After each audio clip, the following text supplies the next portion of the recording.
ગામ નિમસ, તાલુકો ગરબાડા, જિલ્લો દાહોદ. અને ધનજીભાઈ વરસિંગભાઈ, જાતે ચૌહાણ.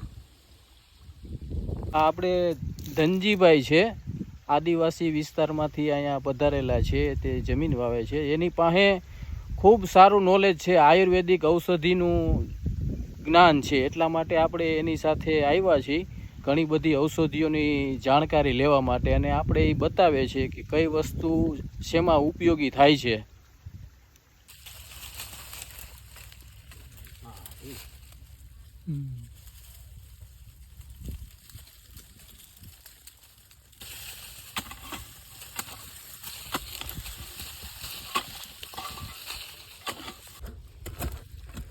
જો આ ઔષધિની ગાંઠ છે એ આ ધનજીભાઈએ ગોતી કાઢી છે, જોઈ શકો છો.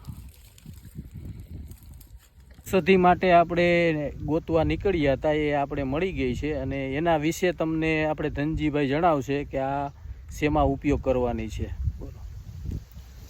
આપણે પડકા હોય કે ગુમડા થાયેલા હોય, ગમે એમાં ફૂંકાયેલું ઘસી અને બરોબર પગ ધોઈને હાથ પગ ગમે અહીંયા થયું હોય તો સાફ કરીને સાંજે બાંધી દેવાનું.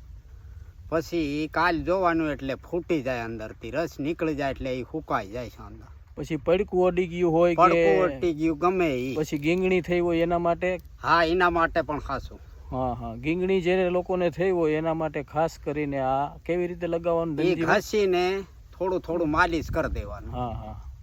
અને આ છે ઔષધિ છે, આને સુકાવી નાખવાની ને પાવડર કરી, પાવડર ન કરો પણ સુકાવીને તેને ઘસીને પછી દેવાનું, લગાડી દેવાનું ત્યાં.